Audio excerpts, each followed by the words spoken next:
And if that's all you're doing, those two simple steps, learn about the biases that you're inherently bringing into your own decision making, and second, put consumers in that decision making process more often, you will be right more often, guaranteed.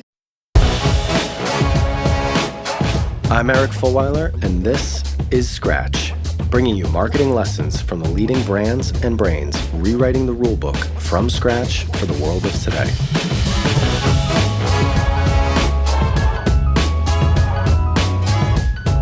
Hey everyone, my guest today is Jeremy King, CEO and founder of Attest, who, as you know, is our research partner here at Rival. So Jeremy was originally trained as a scientist with a focus on genetics, ecology, and animal behavior, and it's fascinating to hear how that has influenced his perspective and approach to the world of marketing, and actually even influenced why and how he started Attest to begin with. Jeremy went to business school in the States. He was part of the MIT Entrepreneurial Lab in my hometown of Boston. He was then at McKinsey for 9 years before launching Attest in 2015. We talk about, as you can imagine, what it means to be data-driven versus idea-led, and actually how it's important to have a balance of the two. Jeremy talks about what he's seeing in the space of consumer research, and also what brands are doing to become best in class at consumer research and being data-driven.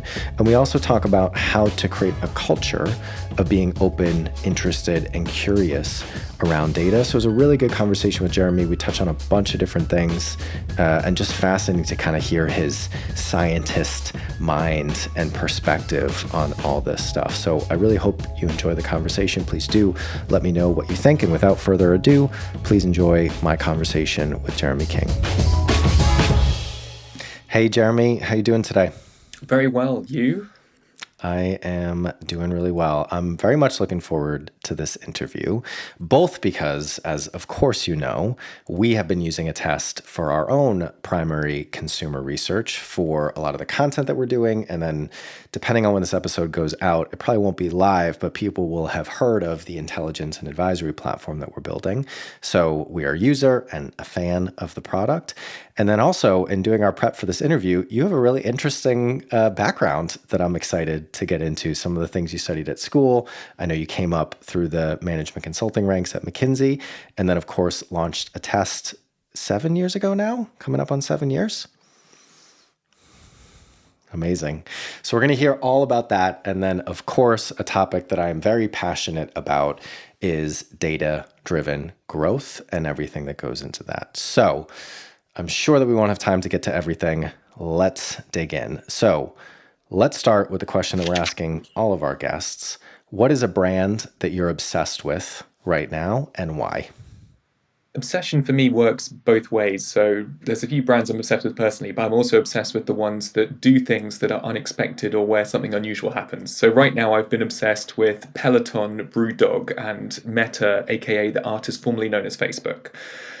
Peloton just seemed to continuously make a series of mistakes. If we think back to 2 years ago, they were at the top of their game. They were the icons of brands to be obsessed over, and they launched some campaigns that people thought were sexist. That was incredibly easy to avoid. They put their primary product on sale. You'll notice that most other premium brands don't do that. Porsche have never had a sale. Peloton did.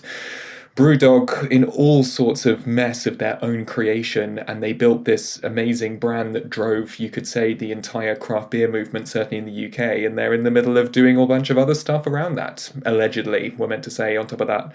And Meta running a rebrand of one of the most valuable companies in the world, and just last week wiping the GDP of Estonia out of Mark Zuckerberg's pocketbook.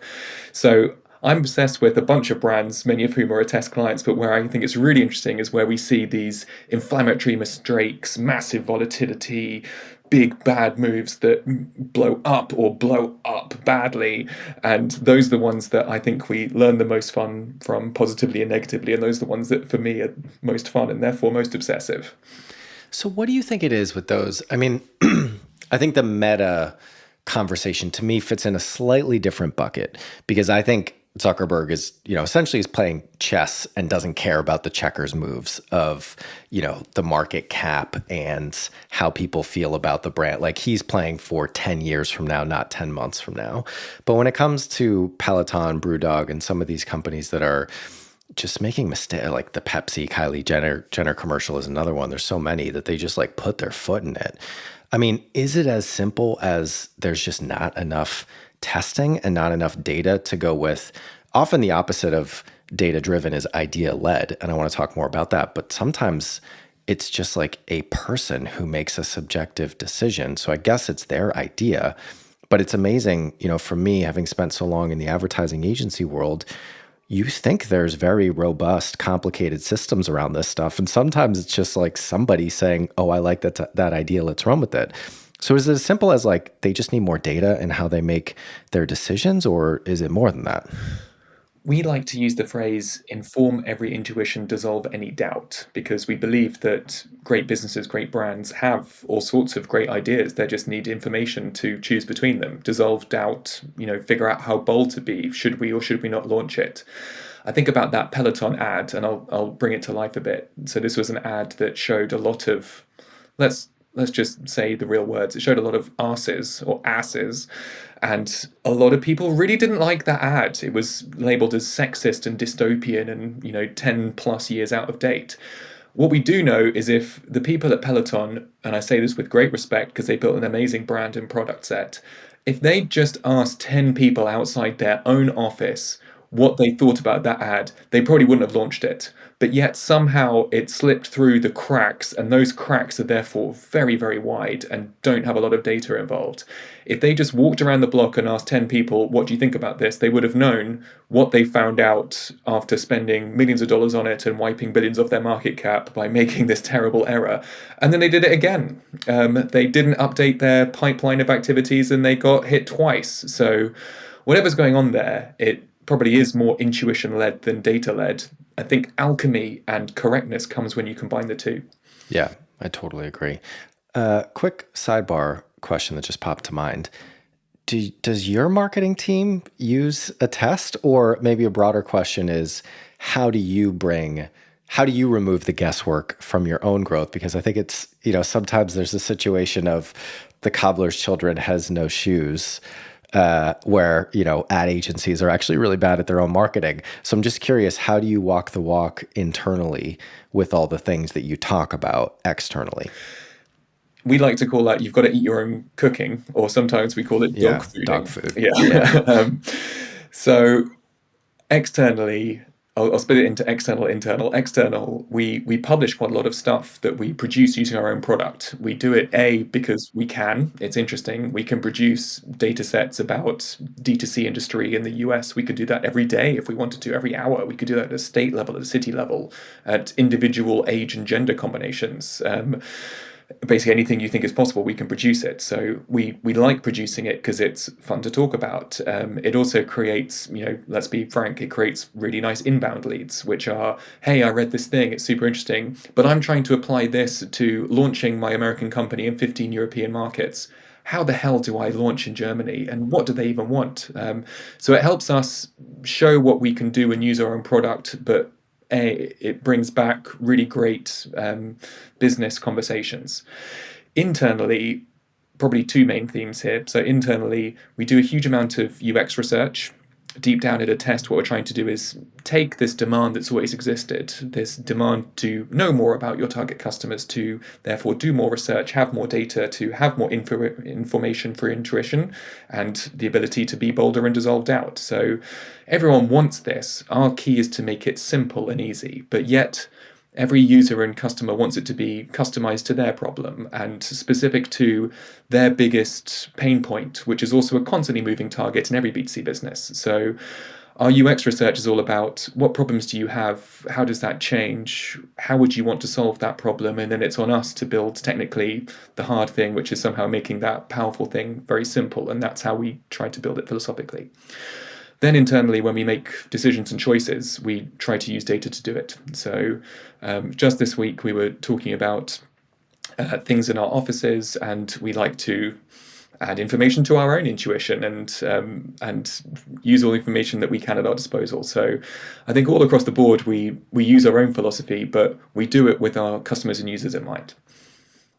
Well, I'm sure that your kind of slogan on inform intuition and dissolve doubt came out of market research because you found the insight that we marketers love alliteration. So well done there. The proof It's is in taken the us all this pudding. time. Yeah, that's also quite a fun one. So Jeremy, what are you most curious about in your professional world right now? Oh, do you want the pro answer or the weird answer? Definitely the weird answer, always. So I'm originally a scientist, and I also was lucky to study at business school in the US. So I love using from science the academy of things that are known and understood and applying them to new problems. And I love from business school the case method, using past experiences and more to prompt you to think about things from different perspectives, more than case studies and histories has every version of the answer of the thing you're looking at right now. So a thing that I really enjoy doing is when I'm stuck with a problem, I think about one of 50 different animals or effects from nature that I've studied and how nature has solved the problem that I've got in front of me 5 to 10 different ways before. And what we need to be is more like a seed that can only germinate after it's been burnt, which is why various plants win in forests after forest fires. Forest fires, after 3 days, the forest is covered in green. Things are there waiting for their opportunity. I think about the case method. I spend a lot of time weirdly thinking about Benihana. It's one of my favorite cases from business school. Has the concepts of buffering, price elasticity, optimizing for your critical path, asset utilization. It has all of these clever things built into it. So cases like Benihana, Toyota, the genesis of the Game Boy. Genesis was the wrong word for that, wasn't it? That's Nintendo. But all of these different things. Sega, I So think, but yeah. yeah, whenever a problem comes up, I think about cases from business and cases from the natural world and how all these things can be solved, but you gain immediate bunch of different perspectives, then you can choose the best combination.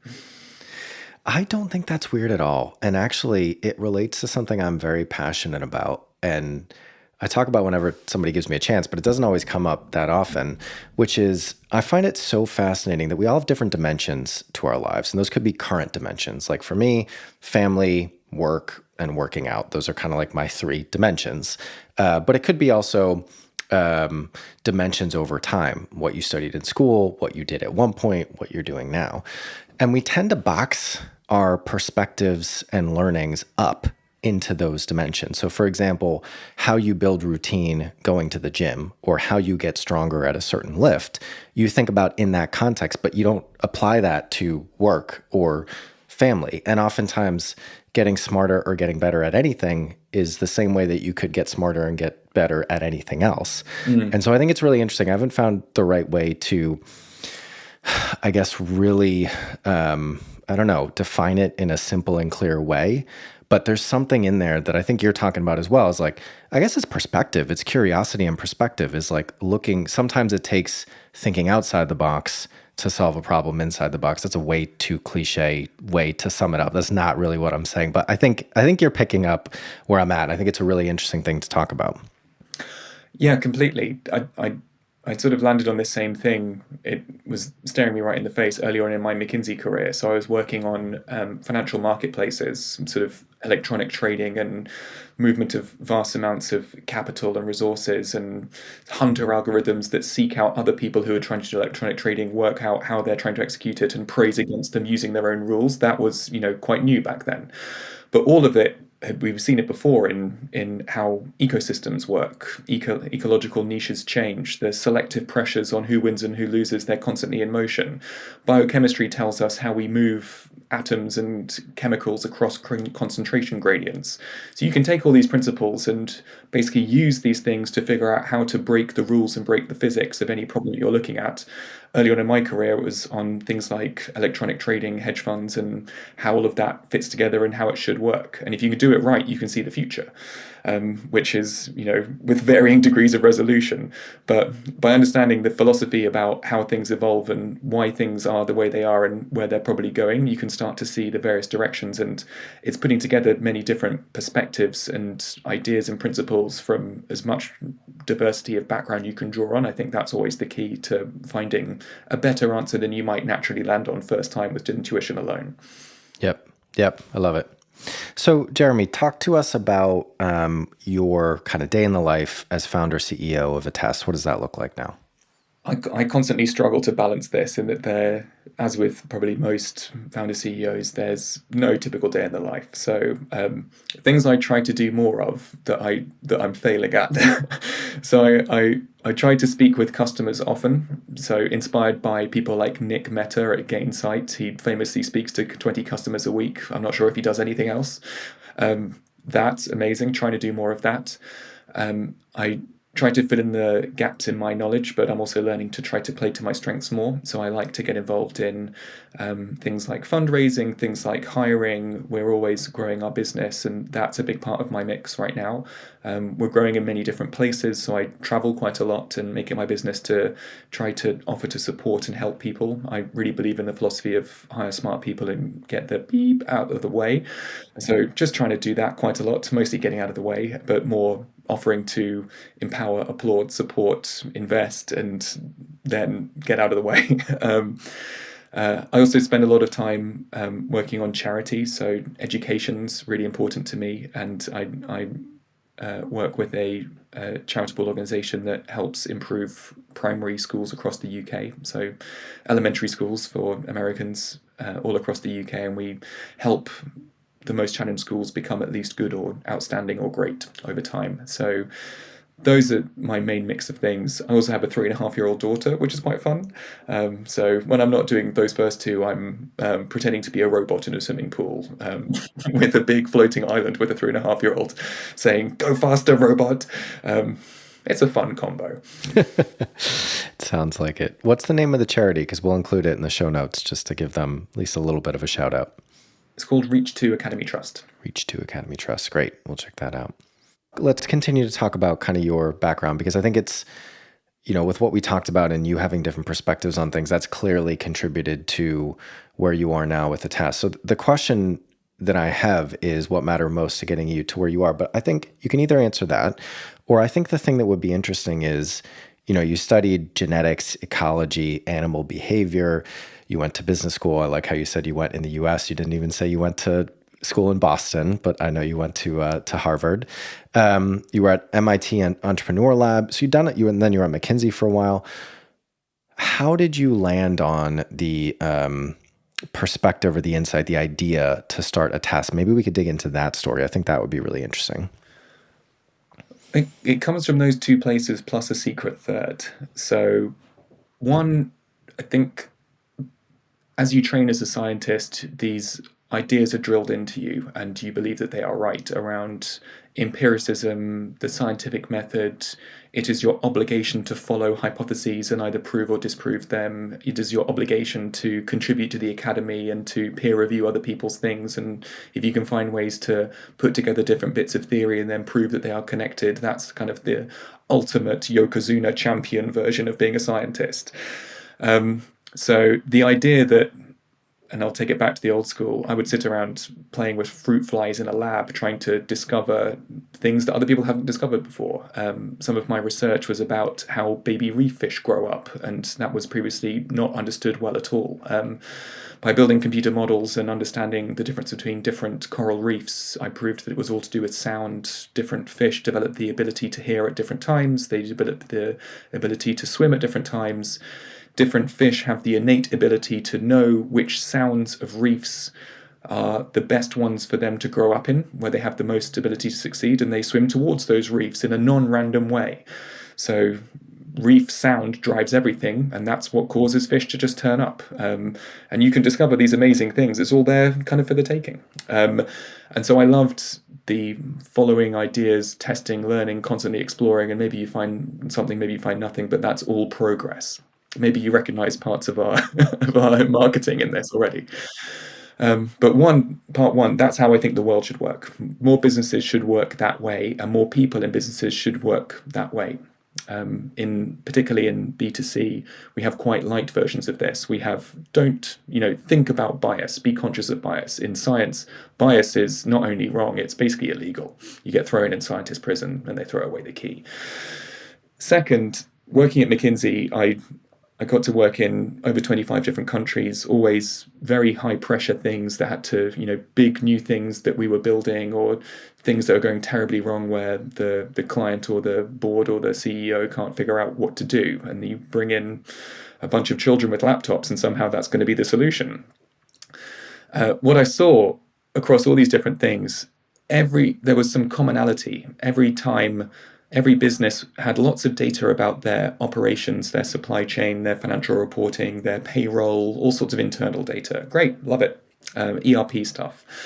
They also had really, in some cases bad, in some cases good, but in general, improving understanding of their existing customer base. CX, NPS, user feedback, qualitative research with focus groups, even web journey optimization tools like Intercom that let you understand what people are saying about you and how to triage their feedback and sentiment better. Something was missing, though, which was always understanding the customers you don't have yet, the ones that you wish you knew. That's the most valuable thing, but yet no one could do that well. The answer to that was always either, I'll exaggerate for effect, buy a Gartner report or commission a market research project, both of which are really good answers. The thing is, the first one, the Gartner report, everyone can buy that for $99 plus tax. Market research project, also really great answer. I love market research projects, but somewhere in the middle, there's thousands and thousands of things that we wish we knew that never make it into those two processes. And one of my first things at McKinsey was working in South America, trying to launch a European financial services company into a whole bunch of different South American markets. I had no idea how Peruvians are different from Bolivians. I don't know what makes Brazilians want to change their pension planning. I don't know why Argentinians would or would not trust a European financial services company, but yet I had to know all these things in 2 weeks. So Attest is sort of inspired by this ubiquitous business problem. We always wish we knew about our target customers, and that would be incredibly valuable if only we could. So at Attest, we've tried to make that easy. Third bit, a bit simpler. It's a huge market size, $80 billion market for market research. So, larger than video games, larger than hamburgers, larger than a whole bunch of exciting things. It's also quite boring. Like most of the best B2B SaaS companies come out of quite boring industries. CRM is fundamentally quite boring. Market research is, unless you make it interesting, it's quite boring. And that entire $80 billion market really only applies to professional researchers, people who really know what they're doing projects that are very carefully designed and curated because it's quite a big, expensive and time-consuming activity. And if only we could make it simpler and more powerful and more accessible for more people and more businesses, people should do more research more often to know more things constantly. And that's what we're doing. So let me put those three things together. One, it's a thing that I care about that, is being more like a scientist, and I think that should be applied to all businesses. Two, seems to exist everywhere. Everyone wishes they could get this stuff, they just can't get it. And three, if we could pull it off with a SaaS business model, it's actually a really cool and interesting adventure and exciting thing to do. And that was the genesis of Attest. And I think to what you were saying about what were the options previously, or what are the default options that people maybe still go to now, the Gartner research or the custom commission piece. I think one of the biggest things that I see is, especially in the world of today, the businesses that are growing quickly over the long term have the ability to constantly learn and adapt, not just know the right thing at any given time. So even if the Gartner survey was something you could only get, or the commission survey could tell you exactly what your future customers are looking for, that's, one moment in time. And the world is changing so quickly. So you need to figure out, both with the tools that you put around your team, but I think also with the talent and the culture that you build internally, evolution is more important than speed or strength at any given time. And so I think that's a big piece of it for me. And we push a lot on, this dynamic and this balance really of being data-driven and idea-led, because it's not just about the data. And I also don't think that there is a right balance for everybody. And I actually be curious to get your thoughts on this, because I think that your strategy needs to fit the culture of the business that you are. So if you're a team of scientists, it might be tough to be a business that is led, whose growth is led only by ideas and creativity. But you probably need to bring a little bit more in to that mix.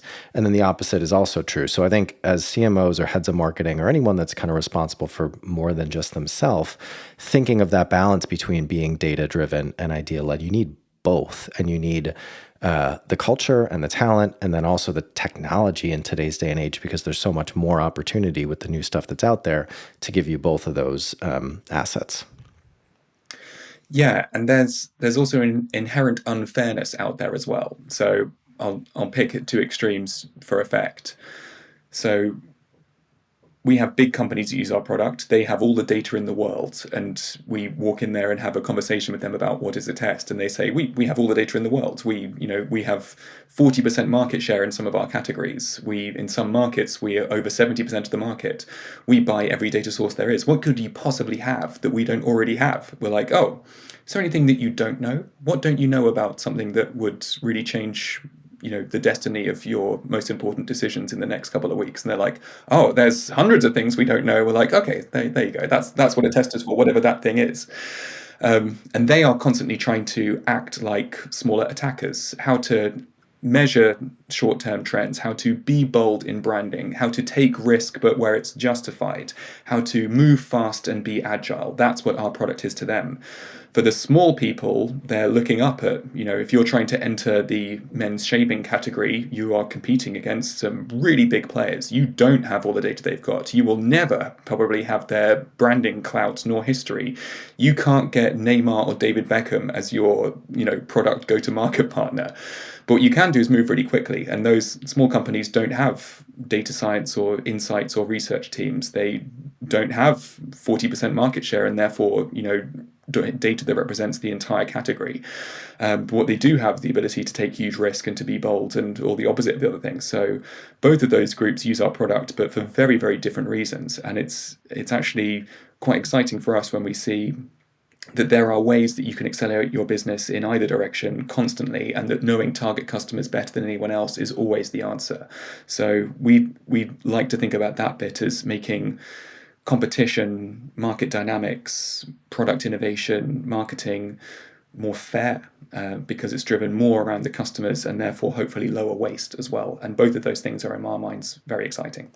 So when you look at the businesses that are using Attest, are there any similarities or red threads you can draw, any patterns you see in who's using it well? And that can either be like, how they're thinking about doing their customer research, or it could be the types of questions that they're asking themselves, the way that they've set up their team, how they prioritize this within their marketing strategy. So it can either be specific or general, but I'm curious any kind of best in class trends that you see.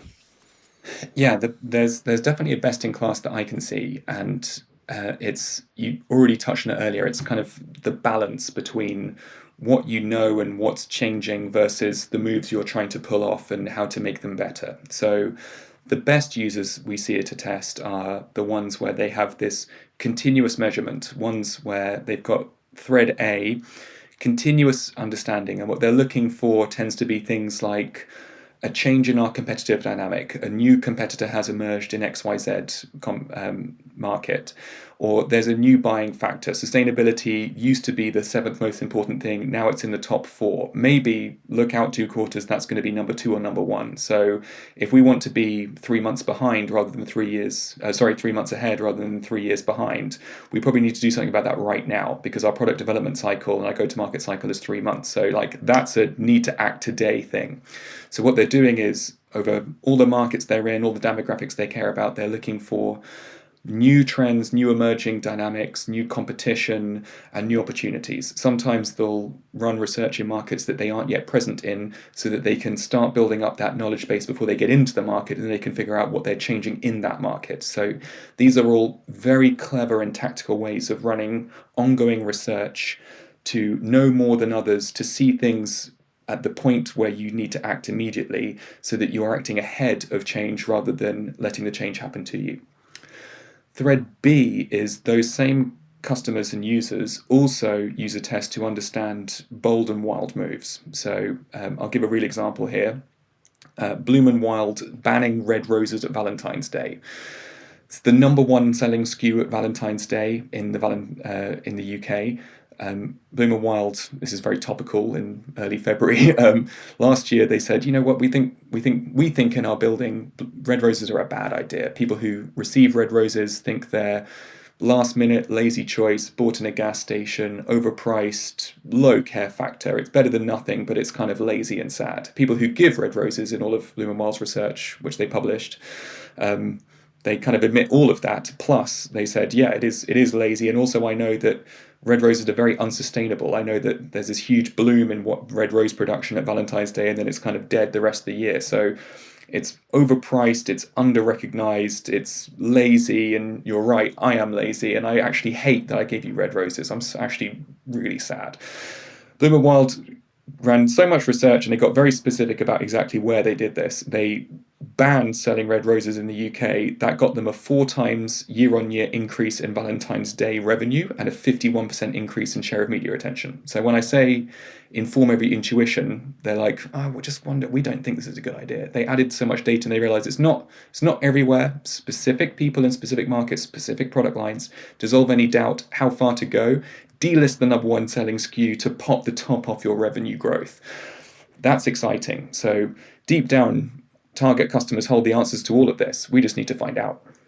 And do you see with these teams, Bloom and Wild or some of these other brands that seem to be effective using the platform, do they have someone that they've hired specifically that kind of specializes in this, like a data scientist or an analyst or a researcher, or are they able to find this insight, uncover this data, even if it's just a marketing manager or maybe more of a generalist? We build the product so that anyone can use it. So you need no prior experience of analytics, research, insights, data generation, any of that. So we really cheekily, we say it's so easy, even a CMO can use it. And I mean that in the most respectful way. We tell that to CMOs and they're like, yeah, you're right, but also beep you. But thank you as well. There's some really interesting cases where we can see a CMO will have their things that they test in a test. They'll have a whole bunch of different teams using a test for various other things.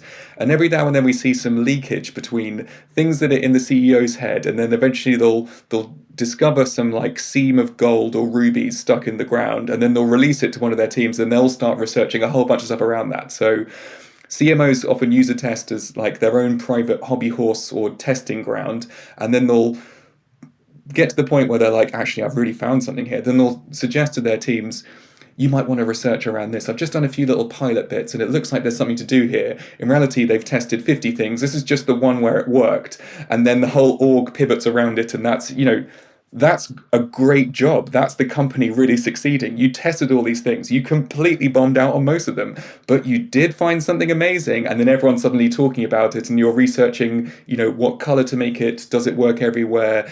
Does it solve our problem about selling more of our product to old people?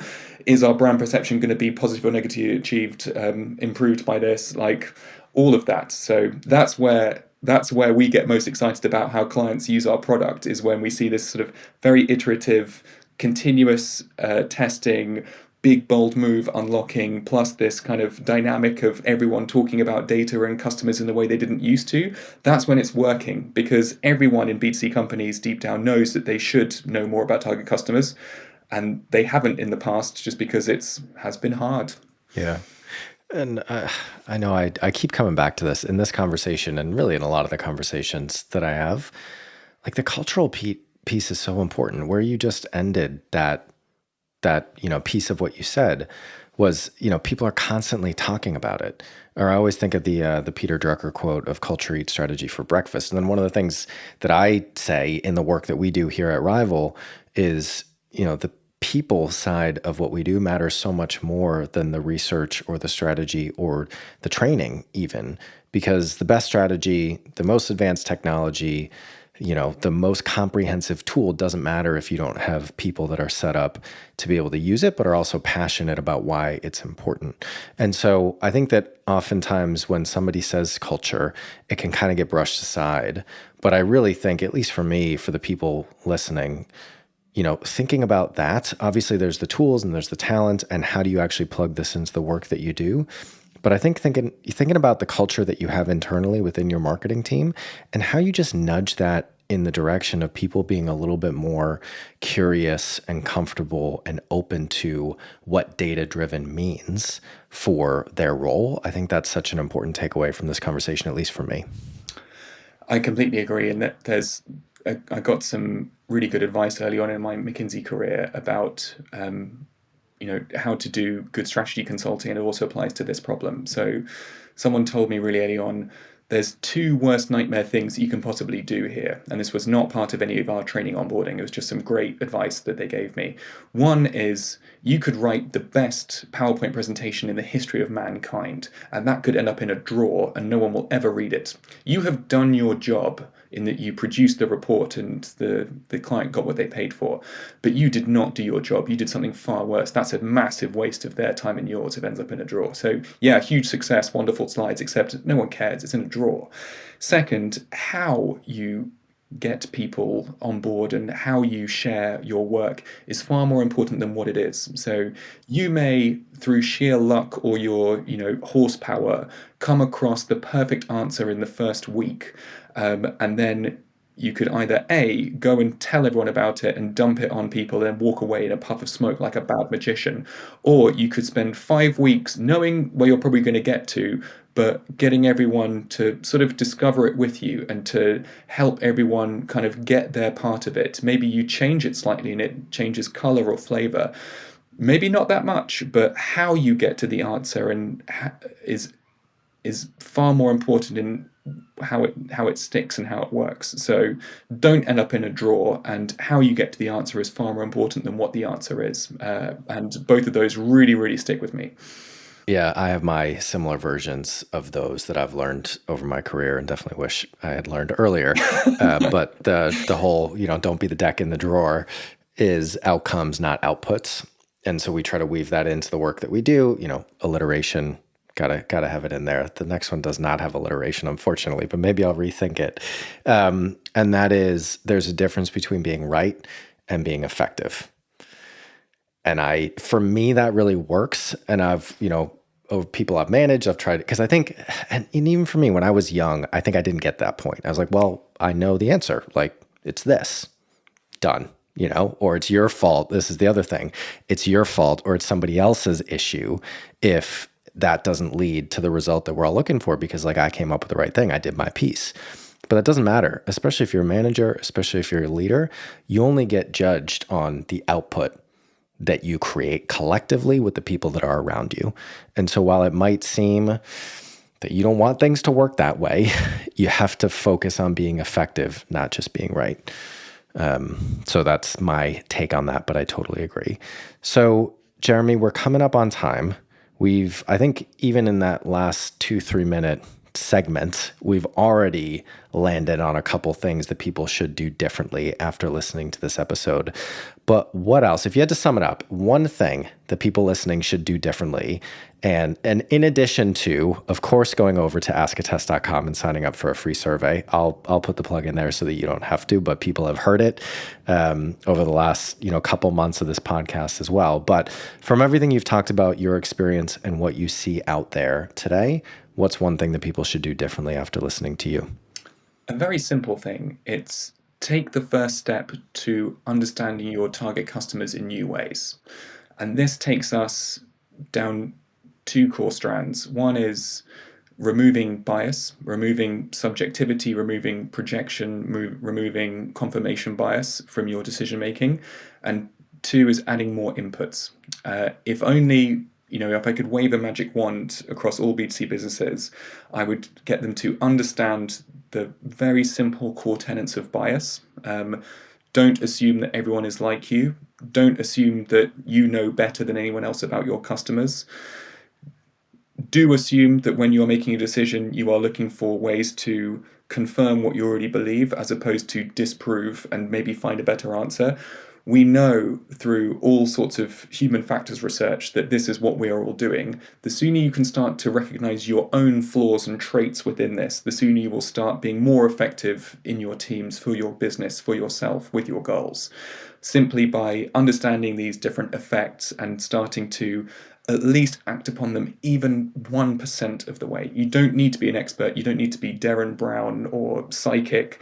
You just need to be conscious of these things and gradually start building a habit around never subjecting, never using subjectivity or projection.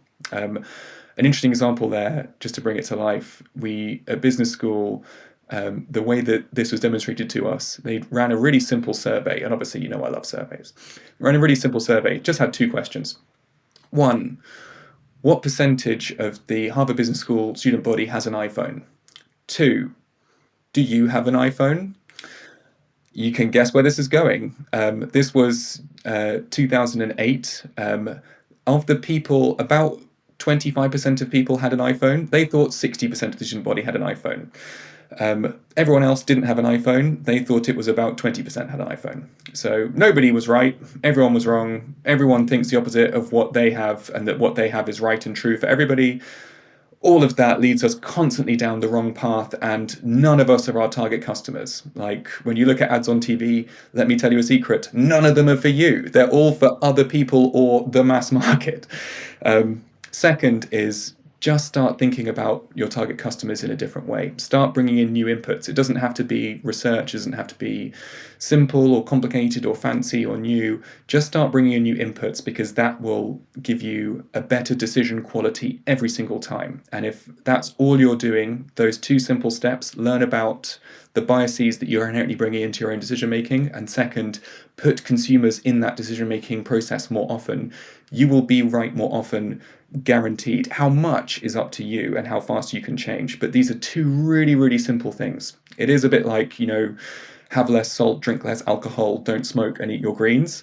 But this is how we make healthier decisions in companies, and we are trying to help make that easier. That's the thing with everything that matters, right? The idea is not the hard part, it's the execution. But that's, why not everybody can do it well. By the way, we're working on turning the data into the most delicious Five Guys burger shake and milkshake you can imagine, as well as being very good for you. Salty, fatty data. One of my favorite websites on the internet is the Wikipedia page for cognitive bias.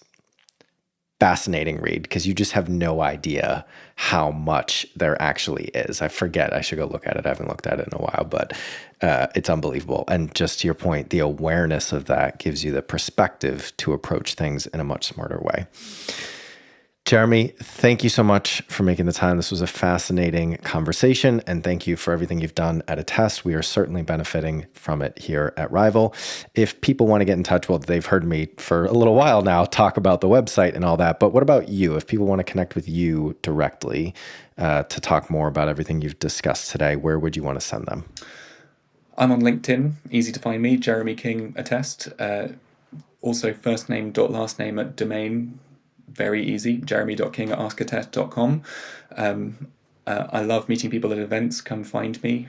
Always just happy to talk about ideas and trends in all things B2C, all things data, and particularly if you want to talk about that weird intersection between nature and cases from business and challenges, that's where I get most excited. So in particular, always happy to talk about that. Well, hopefully you get a taker or 2 on that. Jeremy, thanks so much for joining us. I'll see you soon. Thanks so much. See you again soon. Scratch is a production of Rival. We are a marketing innovation consultancy that helps businesses develop strategies and capabilities to grow faster. If you want to learn more about us, check out wearerival.com. If you want to connect with me, email me at eric@wearerival.com or find me on LinkedIn. If you enjoyed today's show, please subscribe, share with anyone you think might enjoy it, and please do leave us a review. Thanks for listening, and see you next week.